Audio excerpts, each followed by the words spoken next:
Hello, buddy. Welcome back to Tin Man's Court Channel. I'm your host, Jeffrey Tin Man Taylor, and today I'm doing something a little bit different with my scary storyteller reactions. So from now on, instead of reacting to 3 videos from one particular scary storyteller channel, I'm going to be reacting to one video each for 3 scary storyteller channels. So to kick things off with that, I'm going to be reacting to Mr. Nightmare's 3 very scary true summer night horror stories. So without further ado, I'm going to turn these lights off, move the camera up here for you guys, and let's get this reaction on the road and in the bag, shall we? Okay, here we go.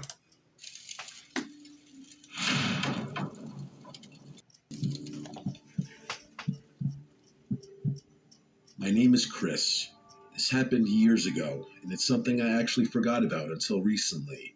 Okay. I was 17 that summer, working nights at a pizza place on the outskirts of my childhood hometown. I wasn't thrilled with it, but with no money and 2 parents who would have killed me for being unemployed, I couldn't complain. Yeah, you can't complain about what job you get just so you can impress your parents, because at a certain age they expect you to be independent and not be supported by them all the time. But luckily for me, my parents support me in what I'm doing right here. But let's continue with this guy's story and see what happens next, shall we? It was one of those jobs you take because nothing else is hiring. Slow shifts, sticky uniforms, and a beat-up delivery car that barely made it up hills. At least I didn't have to drive my own car. It would have sucked. Yeah, that would have sucked. Oh yeah, not that this is super relevant, but I do want to mention that the pizza was god-awful, like genuinely terrible. I couldn't understand, actually I still don't understand, why anyone in their right mind would order from that spot. If not for the technology and relatively nice atmosphere it provided, I honest to God don't think we ever would have gotten a single order. That place is definitely the thing I miss the least about my childhood hometown. Okay, then I would not go to this specific pizzeria if he said the pizza were god awful. I'm surprised that people still order from a place like that. And that's saying something. The one saving grace about working there was that because the pizza was so bad, or because the place itself was so far away from our downtown, or maybe a combination of the two, people rarely ordered from us, so most nights were dead quiet. I'm not going to bore you with the mundane details about how my nights typically unfolded. It was a pizza place. I'm sure you could fill in the blanks yourself.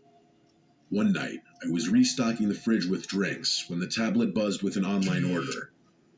Large sausage and olive pizza. I remember that distinctly because we never got olives. The address was out in the middle of nowhere, past the edge of our delivery zone, and I remember getting ready to reject it out of habit.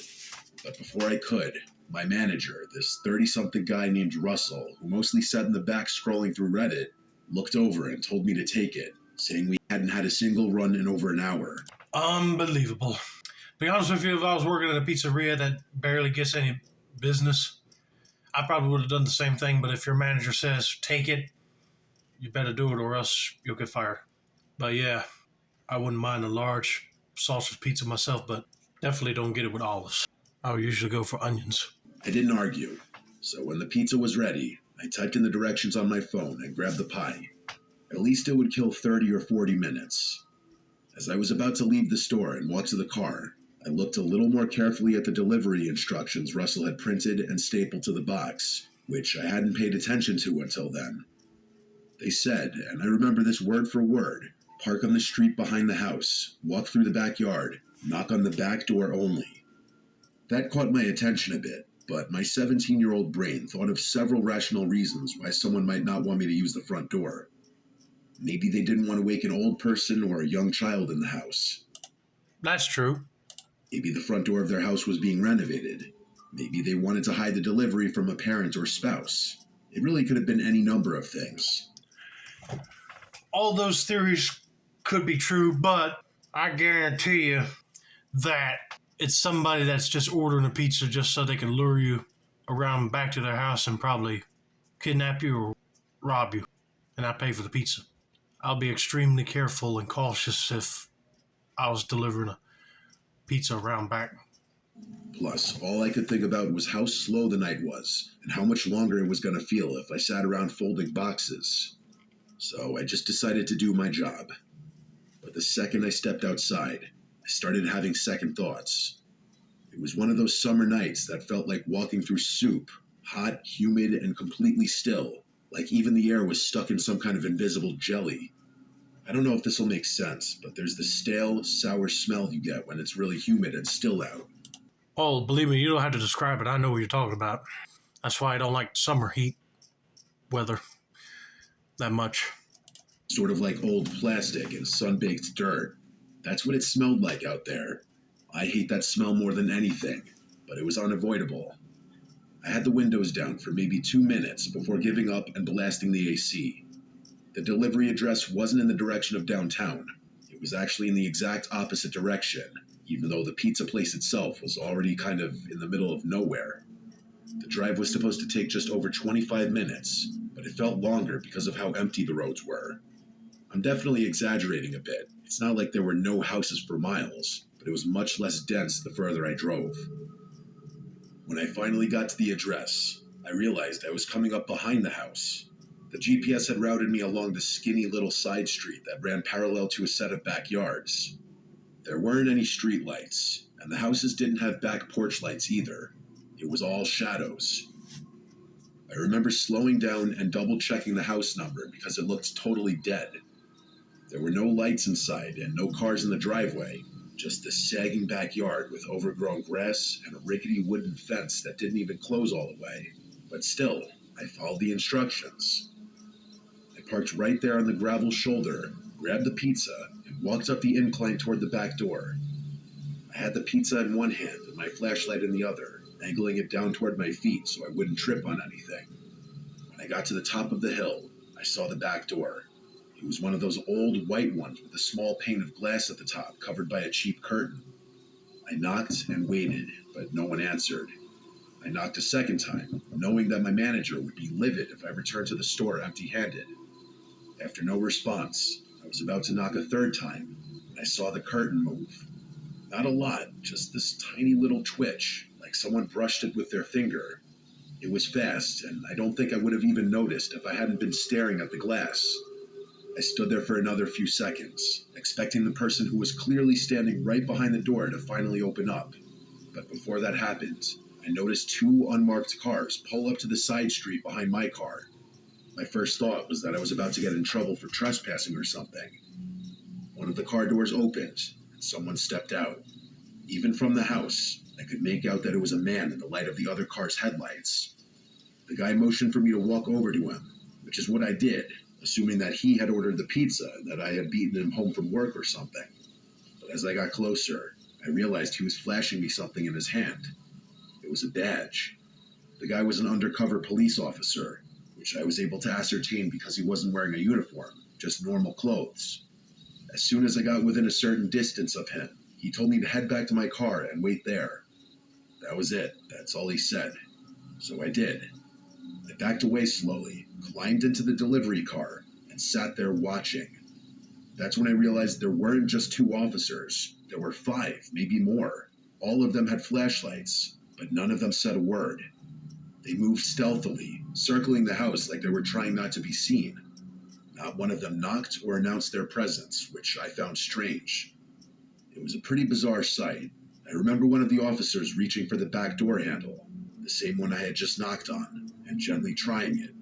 When it didn't open, he just nodded at one of the other guys and backed off. It felt like I was watching something I wasn't supposed to see. Okay, that's a little creepy. Knowing that you're out there to deliver pizza and all of a sudden you see cars pull up right behind yours and found out that they're undercover cops. I'm surprised they didn't kick the door in if nobody had answered the door.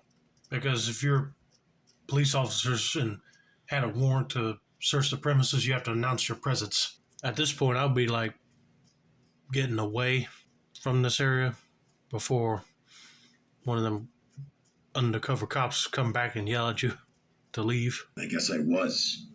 Eventually, the first officer came back to my car and crouched beside the window. I rolled it down, and he looked over the pizza box on the passenger seat and let out this short sigh. He was relatively vague with what he told me, but he didn't seem like a tool, just that he was trying not to say too much. Basically, he said that there was an ongoing investigation involving that property, and that he, along with the rest of the officers, were staking it out. He apologized for taking so long to intervene and told me that I had pulled up the exact time they were repositioning their vehicles. I asked if he wanted to see the delivery order, and he nodded. I pulled it up on the delivery app, but I could tell it was useless. There was an associated phone number with the order, along with the delivery address and the first name, Jerry, but it didn't seem particularly helpful. The officer read it, took the number down, and told me to leave immediately. I expressed my frustration to him, saying that my boss was going to kill me for returning with the pizza, and the guy just shrugged his shoulders. Then he repeated his instruction for me to leave and started walking away from the car. Basically, he's just telling you it ain't his problem. You need to get out of there. You're messing with their investigation. If nobody don't come out there to hand you money for pizza, there ain't no need for you to keep sitting there. I was pissed, but there was nothing I could do, so I drove off. It took me the entire ride back for the whole thing to sink in. I didn't really grasp the gravity of the situation until stepping out of the car. If the police hadn't intervened when they did, something awful could have happened. I don't even know what. The more I thought about it, the more I realized that the threat of the police was probably the only reason the person didn't open the door to accept the pizza. But why would someone order a pizza if they were being staked out? Maybe the person inside the house didn't know they were being watched. Or maybe they did, and I was part of some test run. Like maybe I was the bait to see if the cops were watching that side of the house. Or if they left. The curtain moving, the silence, the timing. I don't know. What I do know is that I will never get an explanation for what happened, and thinking back to this incident is mostly a waste of time. I probably would have forgotten all about this if one of my high school friends hadn't brought it up the other week. I didn't even remember it at first. It's probably best I forget about it again. But I figured I'd share it here before that happens. Well, I'm glad you did, because that is not only an interesting story to listen to, but it's crazy all at the same time. You should be thankful them cops showed up when they did, because you would have been walking into like some sort of trap by the people inside the house. They were probably criminals running a kidnapping ring. You wouldn't know. But they must have seen the vehicles pull up right behind yours and didn't want to open the door up because they were afraid of the cops pushing right past you to ambush them. But thankfully, he got out of there all right, and he should just move on with his life and not worry about it no more. So let's get to story number 2, shall we?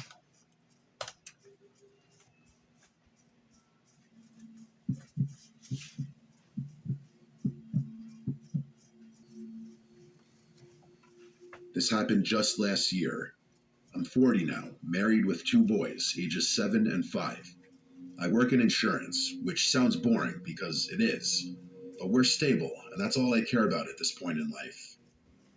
A couple years ago, my dad passed away after a long bout with cancer. Oh, I'm sorry to He hear left that. behind a beach house down in Delaware that I had never been to before because he used to rent it out year-round. It's nothing flashy or big, but it's in a fantastic spot, just 1 block off the boardwalk. My favorite part about it by far is the upstairs back deck that provides a really nice view of the ocean. We started going there every summer after he passed, using it as our escape.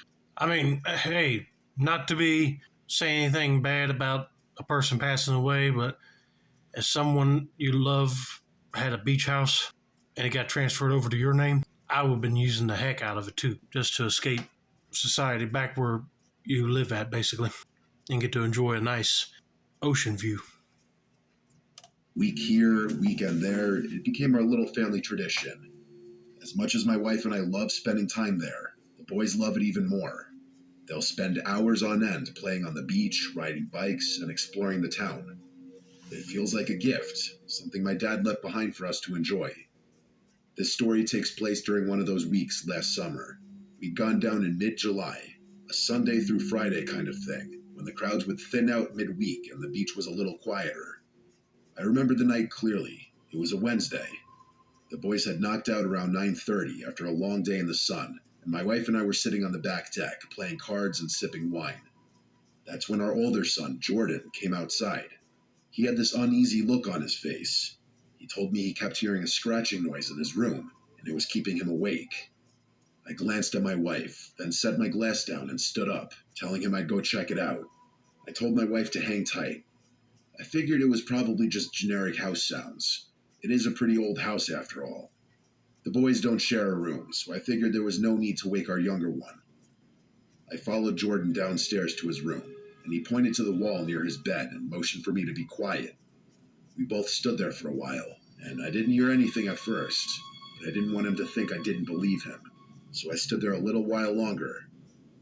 After maybe 20 seconds, I finally heard it. Faint at first, but definitely there. A soft scratching sound, just like he had described. I crouched down and pressed my ear to the wall. It didn't sound like an animal up in the rafters or anything. It sounded like it was coming from inside the wall. Holy crap. It ain't no animal. You probably got a homeless squatter hiding in the walls. At this point, I'd be like motioning for my son to come with me quietly, tell the wife that we heard the noise, and call the cops to like go through the attic or a crawl space just to see if they could find the source of that scratching noise. Because if there is a person in there, they need to be dragged out of there quick. Because you never know what he might be up to. Lower down and closer to the baseboards. That's when I heard it. Breathing. Not an animal, definitely not. It was deep, slow, human breathing. I flinched back and let out a sharp Jesus without even meaning to. And then, I'm not kidding about this, I heard the most guttural and angry scream I've ever heard ring out from somewhere inside the wall. It caught me so off guard that I yelled out again, a feeling of existential dread hitting me right in the face. I grabbed Jordan by the arm and yanked him out of the room. We ran down the hall to get my younger son, Scott, who was still sound asleep. I didn't even give him a chance to open his eyes. I just scooped him up in my arms and ran. I needed to get back upstairs to the deck where my wife was. That was the only other thing on my mind at that point. As we reached the base of the stairs, I yelled for her, and then I heard another scream come from somewhere behind me, only much closer this time. I turned around and saw a man, covered in filth, charging down the hallway straight at us. I nearly tripped trying to get up the stairs with both my sons. At this point, I've been like putting the pedal to the metal in my legs and run. Because it seems like you got a mental madman coming after you. Better get to that balcony with your wife and close the door and make sure he don't try to force it open to get you guys. But we made it upstairs and onto the deck just in time. Not 2 seconds after I slammed the sliding door shut, the guy hit the glass full force. I genuinely thought it would shatter.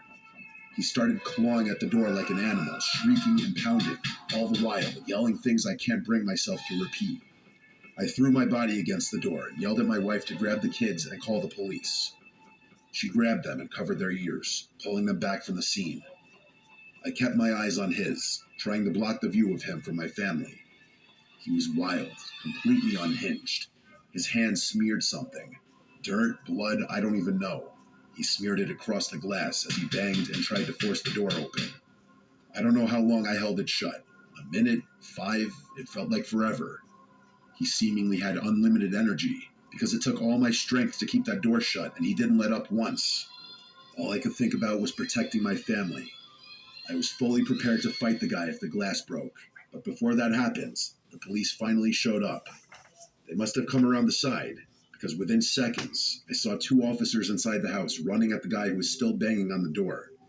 One of the officers tackled him from behind, and the other one helped restrain him. The rest of the night was a blur. After getting that guy out of my house and in the back of a police car, the officers asked me for my version of things, which I told them. Together, the 3 of us inspected the house to try and assess how that man had been inside the walls and how he had gotten out so quickly. Turns out, the house has a crawl space I didn't know about. There's an entrance underneath the back porch that you wouldn't know was there unless you were looking. From there, it leads into a standing crawl space that runs alongside the foundation and has a second access point through a loose panel in Jordan's closet. I had no idea it was there. I'd never done a full inspection of the house when I'd inherited it. Well, you definitely need to seal up that area now, because you definitely don't want no other crazy homeless person to crawl right through. Hell, I didn't even bother refinishing it. A few days later, I got more information from a detective who called to follow up. He told me the perpetrator admitted that he'd been staying in the crawl space for months, that he had discovered the crawl space entrance during the off-season, and was planning to harm my family that night for intruding on his, quote, new home. Apparently, the guy had been stealing food from both our house, which we somehow didn't notice, and our neighbor's trash bins. We didn't go back for the rest of the summer, not out of fear of something else happening, but out of trauma. I didn't want to bring my wife or kids back there for a while, and they didn't object. I hired a crew to seal off the crawl space completely, and once that was done, I was finally able to relax a little. We've been using the house again this summer, and I'm glad to say that things are back to normal, or at least as close to it as we're gonna get. Thank God you did seal it off, but I'll be furious and want to punch that guy in the face if he said he wanted to bring some harm to the family. He shouldn't have been there to begin with. If he didn't make any noise, he would have been discovered. But he should have known that there were people coming back to stay there for vacation reasons. And if they were there, he should have left.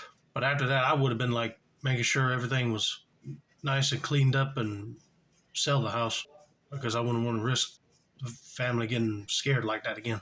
Man, that's a nightmare nobody don't want to experience.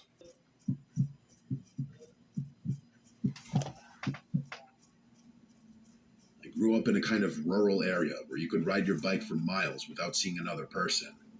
Like a lot of people, my favorite season was always summer. It still is, actually, but it's been a while since I lived out in the country, so summer's lost a little bit of its charm.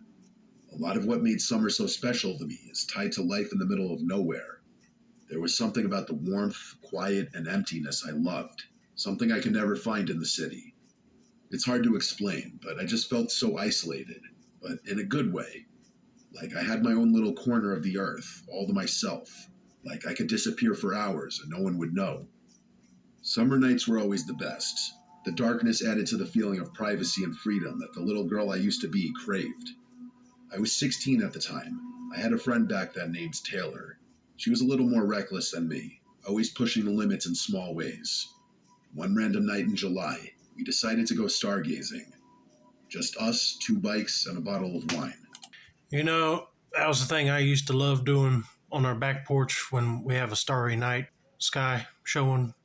I'll take my telescope out there and just look at the stars. But anyway, let's continue with this girl's story and see what happens next, shall we? It wasn't the first time we had done something like this. Actually, it's something we did quite often. That is, until what I'm about to tell you happens. Come to think of it, this was probably one of the last times we went stargazing together. We didn't have a specific plan, just a direction. We wanted to go somewhere new, since the old spots were getting a little repetitive. Taylor said she knew a good spot past the edge of town, some abandoned stretch of farmland where nobody ever would bother us. It was sometime around 10 o'clock when we left. I'm not sure how long we biked, maybe 20 minutes, maybe 30, but we didn't stop until we were past anything even remotely civilized. At some point, Taylor just stopped her bike abruptly and told me we were here.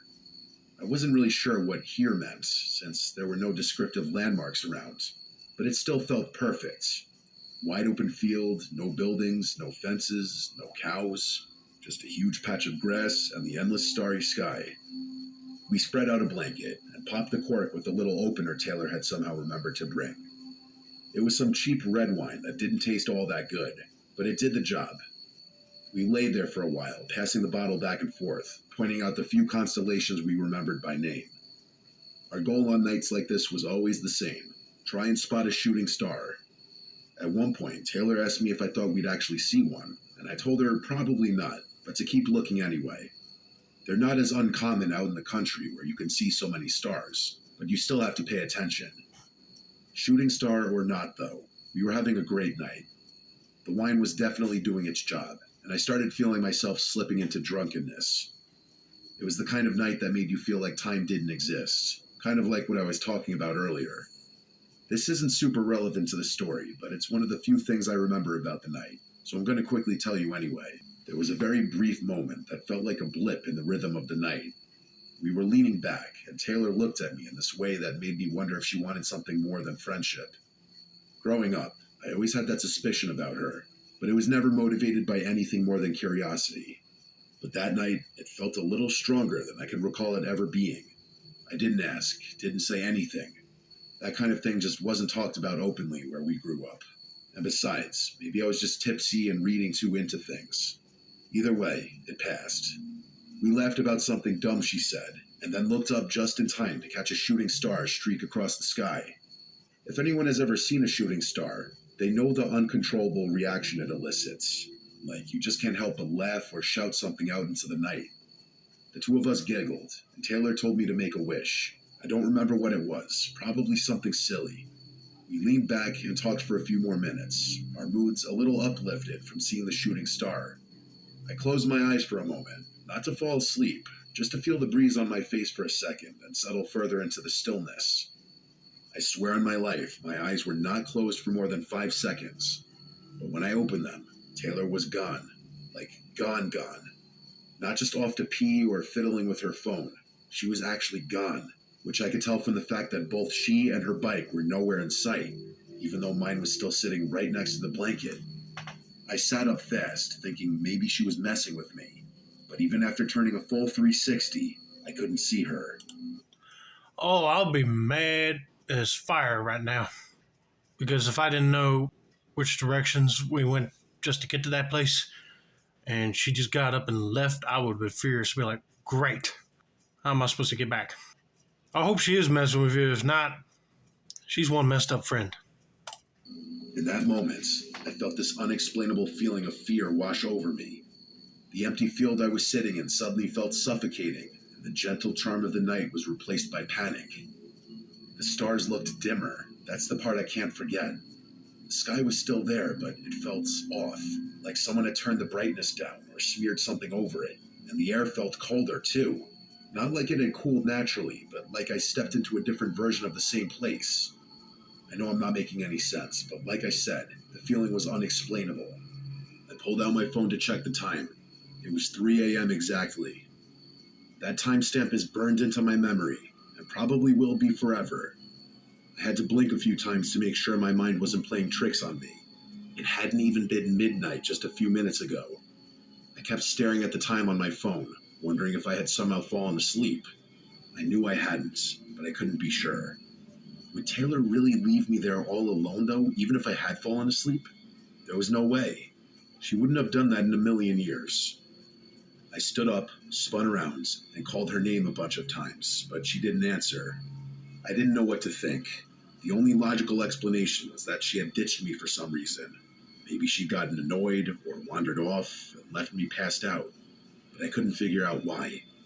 We hadn't argued, and the vibe had been good. Really good, honestly. I called her phone a bunch of times, too, but those were unanswered as well. After that, I started crying. I mean, can you really blame me? I didn't know what else to do. I grabbed my bike and started pedaling back towards my house, trying not to panic. That ride felt like it took forever. It was probably the scariest I'd ever felt on a bike. I didn't stop until I made it back to my driveway, completely out of breath and still not understanding what had just happened. I went to sleep immediately. The next day, I texted Taylor first thing in the morning, expecting an apology or at least an explanation. But instead, she demanded one from me. She asked me word for word, "Where the hell did you go last night?" I told her what I remembered, how I'd woken up alone at 3 a.m. and assumed she'd left me. But then she hit me with the thing that made me send the story in. She said she was the one who had woken up alone at 3 a.m., and I was the one who was gone. She waited for me for over an hour, then biked home angry and confused, assuming I'd gotten annoyed and left her there. According to her, I just vanished, and I was just as convinced the same thing happened in reverse. We went in circles for a bit, trying to piece it together, but nothing added up. Neither of us had memory gaps beyond that moment. Neither of us had texts or calls or anything that could help reconstruct what actually happened. Even though both of us swore remembering calling each other after waking up, none of those missed calls were in either of our phone logs. Eventually, we dropped it. Or at least, we stopped talking about it. But I think both of us were far more terrified than we wanted to admit. I know I was. For months, I'd find myself lying in bed, looking out my window at the stars and remembering that night. Taylor and I didn't stargaze much after that night. Maybe once or twice. In a sense, things did go back to normal. We continued living our lives, and that was that. But even now, I still have no explanation for anything that happened that night. I wouldn't call myself superstitious or a believer in the paranormal, but everyone I tell this story to immediately attribute it to something unnatural. And maybe they're right, but I really don't like thinking about that. I do consider the possibility that she simply lied to me. Either way, I get a really unsettled feeling, like something happened to us that night that I'll potentially never figure out for as long as I live. I haven't heard from Taylor for years, but I bet my life on the fact that she too still wonders from time to time about what happened to us that summer night in the field. I hope it is paranormal because I was kind of concerned thinking that it might have been someone that was watching them. And once they were so messed up on the wine they brought with them, that person would have taken advantage and tried to take one of them.